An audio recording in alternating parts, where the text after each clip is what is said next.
Twelfth के mathematics में हम चैप्टर 6 पढ़ रहे हैं और 6.1 हम लास्ट वीडियो में डिस्कस कर चुके हैं। अभी हम एक्सरसाइज 6.2 डिस्कस करते हैं। Application of derivative when a function is increasing and decreasing.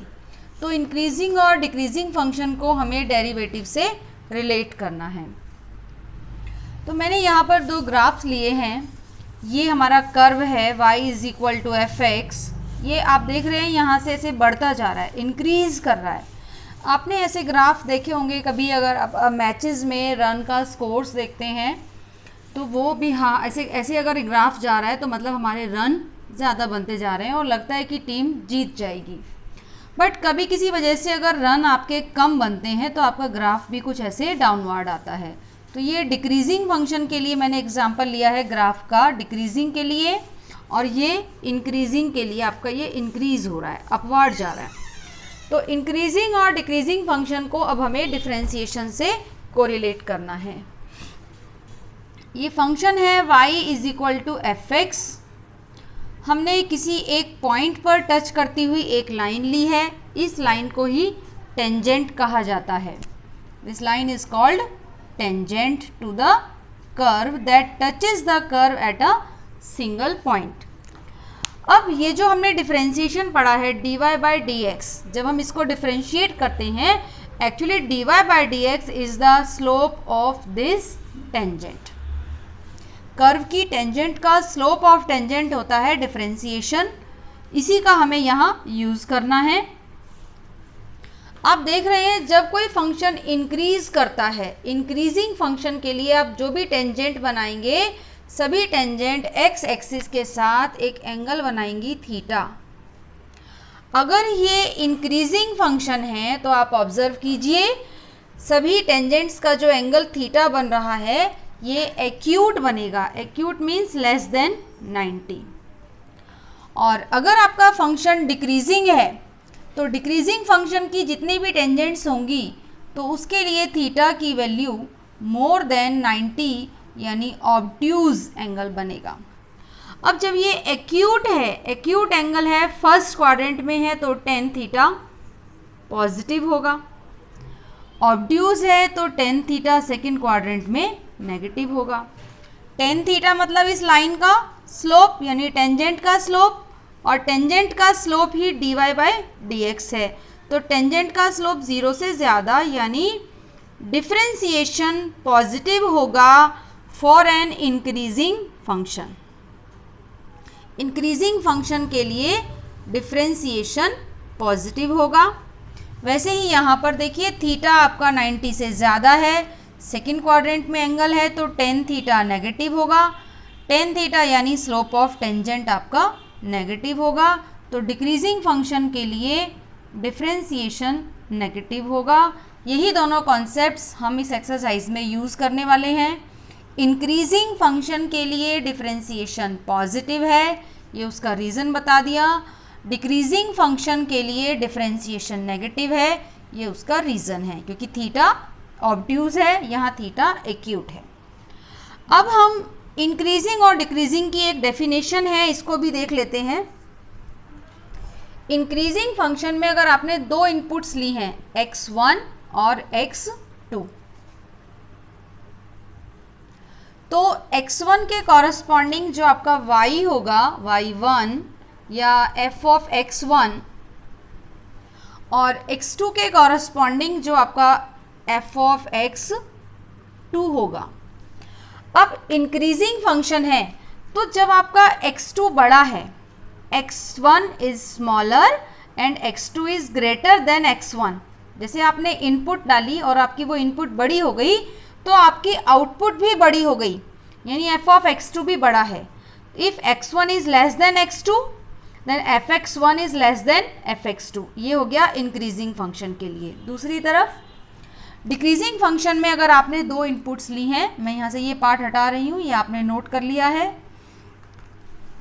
अगर आप कहीं पर x1 और x2 लेते हैं, हमने x2 पहले भी बड़ा लिया था, अभी भी हम x2 बड़ा ले रहे हैं, तो x2 के कॉरस्पॉन्डिंग जो आपका f ऑफ x2 है ये कम है, जबकि x1 के कॉरस्पॉन्डिंग जो f ऑफ x1 है वो ज़्यादा है।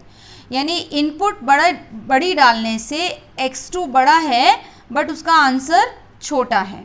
तो आप इनपुट यानी x की वैल्यूज़ बढ़ाते जाएंगे और आपकी y की वैल्यू डिक्रीज़ कर रही है, डिक्रीजिंग फंक्शन में। दिस इज़ बेसिक डेफिनेशन और ये दिस इज़ फॉर इंक्रीजिंग। हमें जो कॉन्सेप्ट यूज़ करना है ये याद रखें, इंक्रीजिंग फंक्शन के लिए डिफरेंशिएशन पॉजिटिव और डिक्रीजिंग फंक्शन के लिए डिफरेंशिएशन नेगेटिव है। ये हम एक्सरसाइज 6.2 में यही कॉन्सेप्ट, डिफरेंशिएशन का कॉन्सेप्ट इंक्रीजिंग डिक्रीजिंग के साथ यूज़ करेंगे। एक्सरसाइज 6.2 का हम क्वेश्चन नंबर 1 यहाँ डिस्कस करते हैं। अभी आपने देखा अगर फंक्शन इंक्रीज़ कर रहा है तो डिफरेंशिएशन पॉजिटिव होता है, अगर फंक्शन डिक्रीज़ करता है तो डिफरेंशिएशन नेगेटिव होता है। यही डिफरेंशिएशन और इंक्रीजिंग डिक्रीजिंग हमें यूज़ करना है। तो फर्स्ट क्वेश्चन में ये हमें फंक्शन दिया है, आप इसका डिफरेंशिएशन फाइंड करें तो आपका आंसर 3 आएगा। And you can observe it is always greater than 0। Differentiation is always positive, it means function is strictly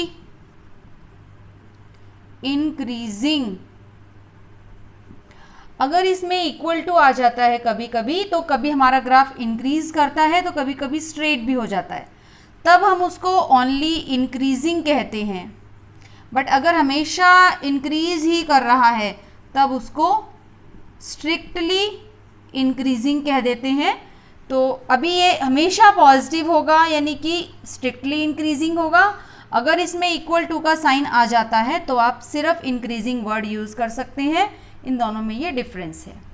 अब सेकेंड क्वेश्चन भी हमने यहाँ पर लिया है, e raise to power 2x है, आप इसका डिफरेंशिएशन फाइंड करेंगे तो e raise to power 2x और फिर 2x का डिफरेंशिएशन 2 हो गया।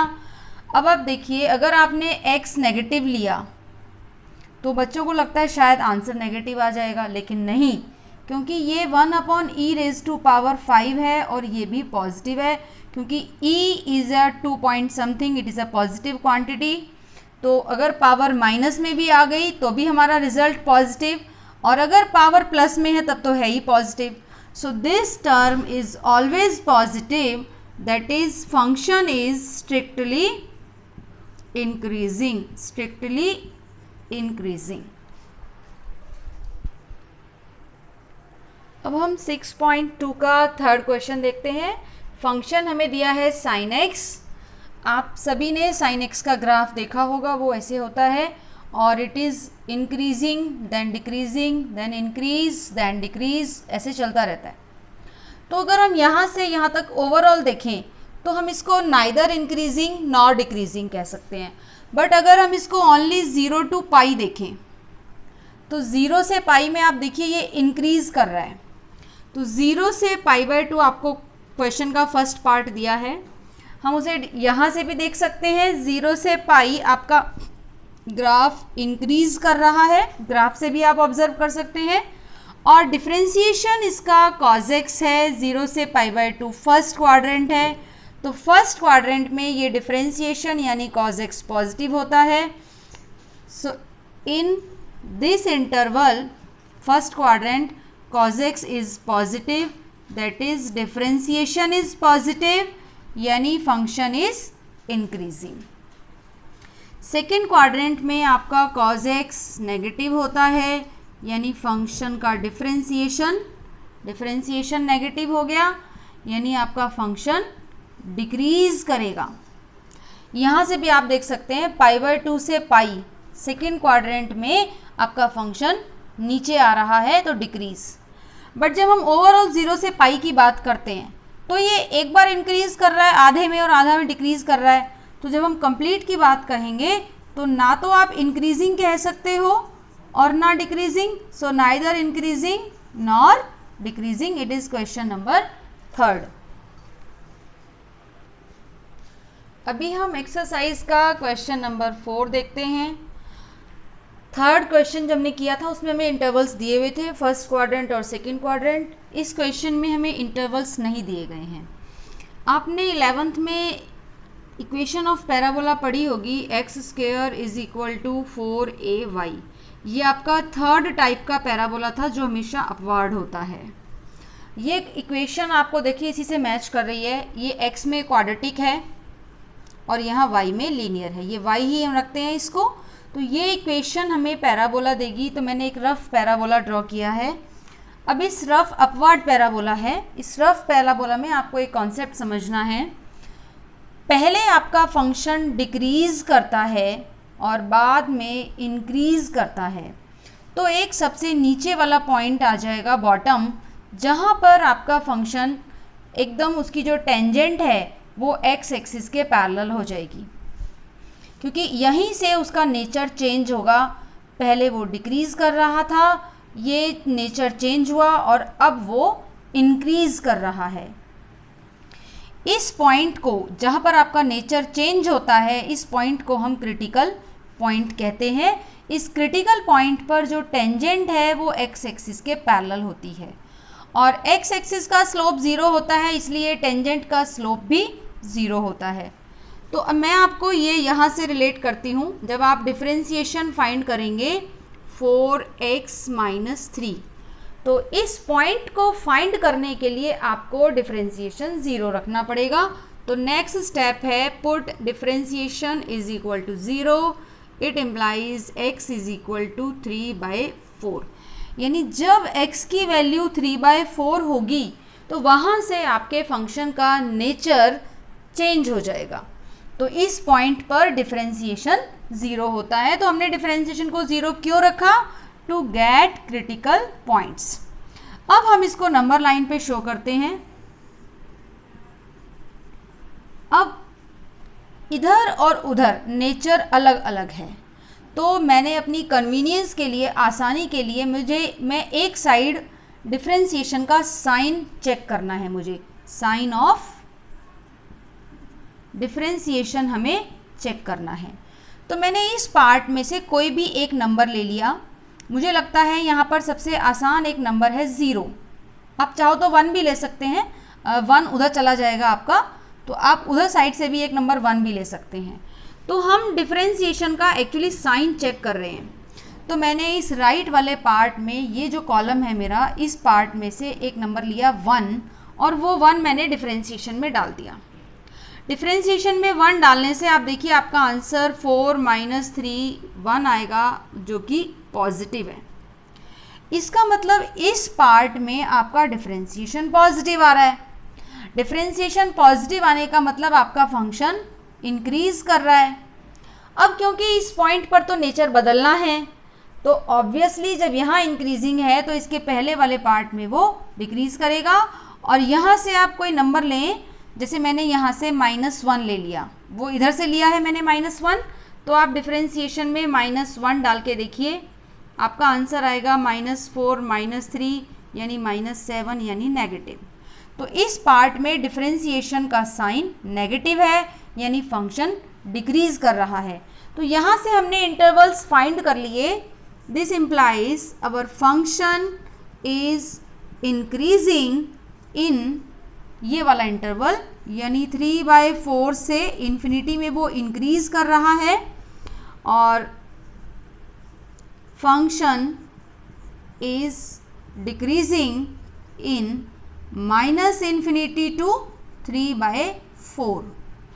एक और चीज़ देखें, हम यहाँ 3/4 को इंक्लूड नहीं कर रहे हैं, हमने ओपन इंटरवल लिया है, क्योंकि एग्जैक्टली 3/4 के ऊपर अगर हम देखें तो ना हमारा फंक्शन यहाँ डिक्रीजिंग है ना ही यहाँ इंक्रीज है। तो इसको हम इंक्रीजिंग और डिक्रीजिंग किसी में भी शामिल नहीं करेंगे।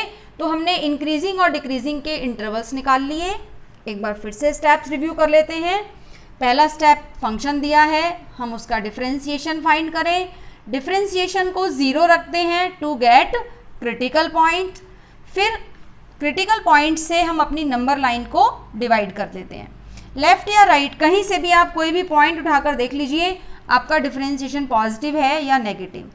जहाँ डिफरेंशिएशन पॉजिटिव, फंक्शन इंक्रीजिंग, दूसरी साइड ऑब्वियसली नेचर चेंज है, तो डिफरेंशिएशन नेगेटिव यानी फंक्शन डिक्रीजिंग। तो हमें इंटरवल्स मिल गए for increasing and for decreasing function.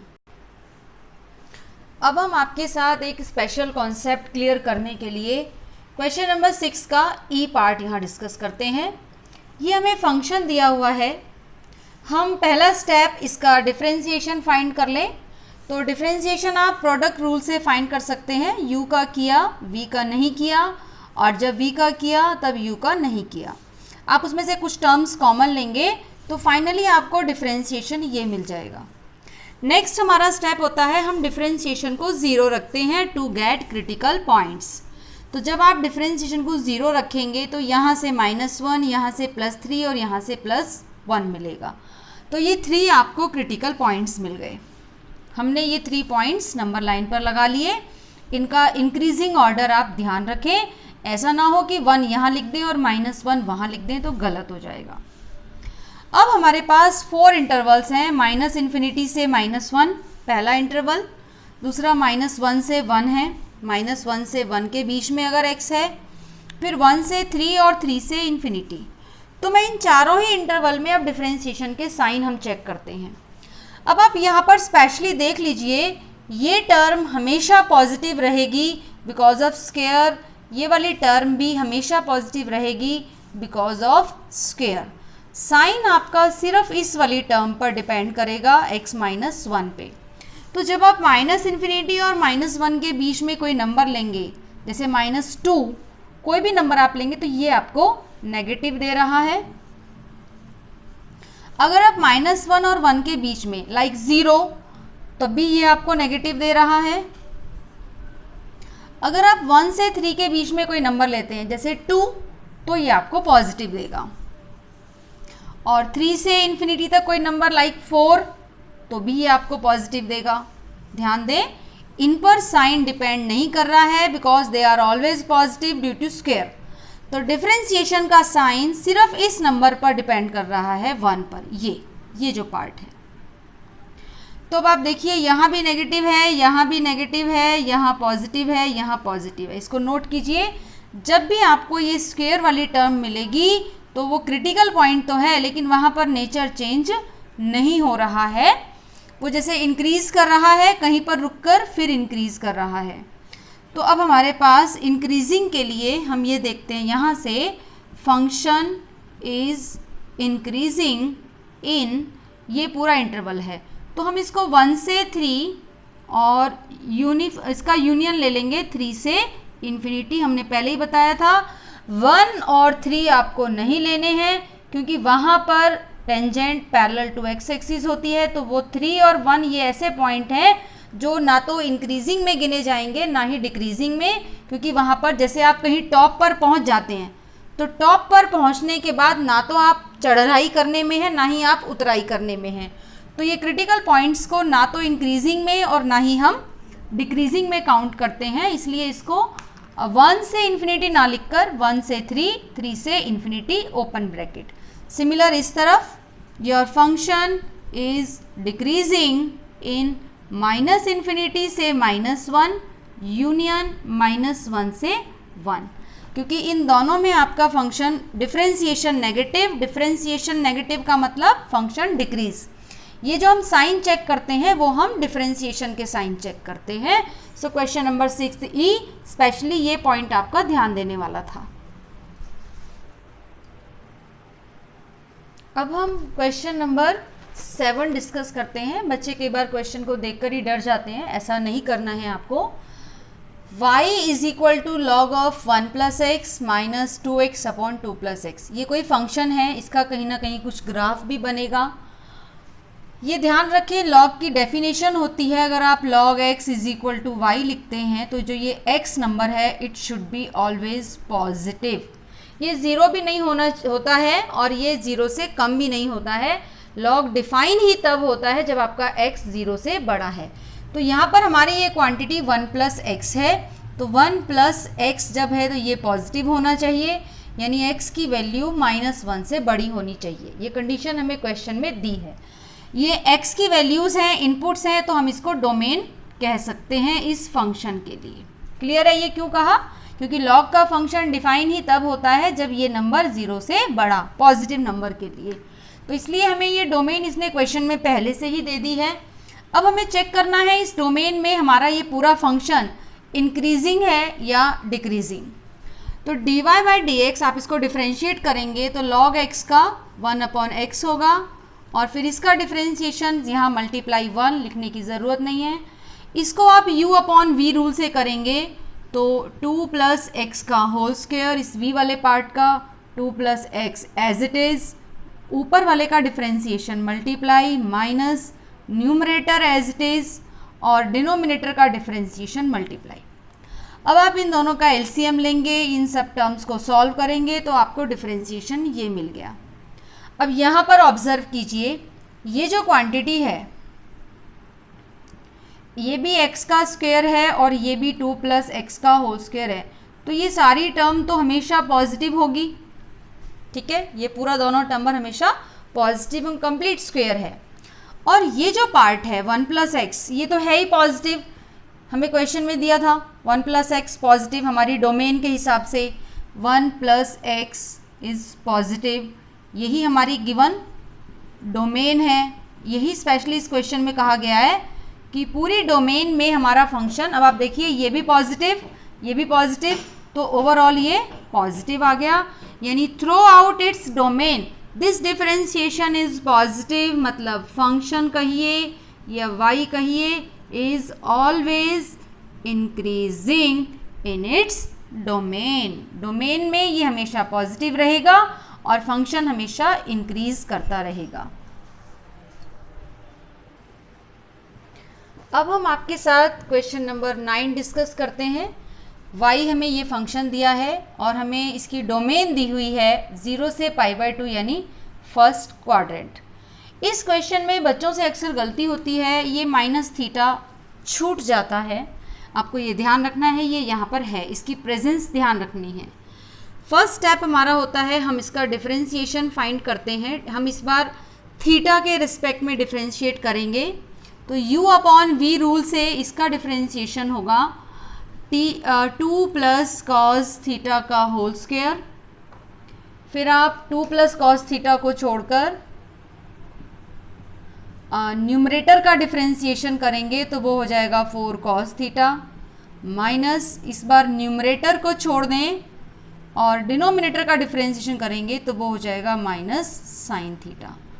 और इस -θ को आपको छोड़ना नहीं है, इसका डिफरेंशिएशन -1 होगा।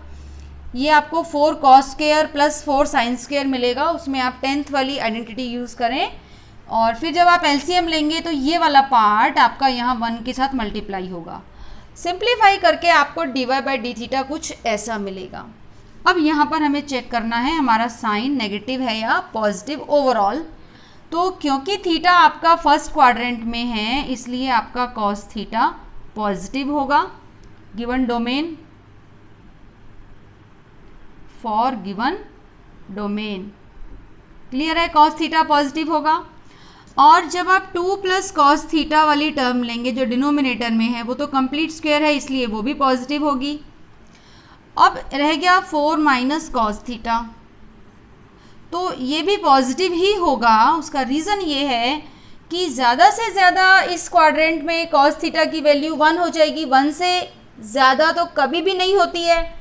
तो 4 - 1 या 1 से कम कोई क्वांटिटी है, 4 तो ज़्यादा बड़ा है ना, तो ये ओवरऑल रिजल्ट आपका पॉजिटिव रहेगा। ये इसकी हमने रीजनिंग यहाँ पर दी है, तब हम कहते हैं डिफरेंशिएशन इज़ पॉजिटिव। ये रीजनिंग यहाँ लिखनी बहुत ज़रूरी है।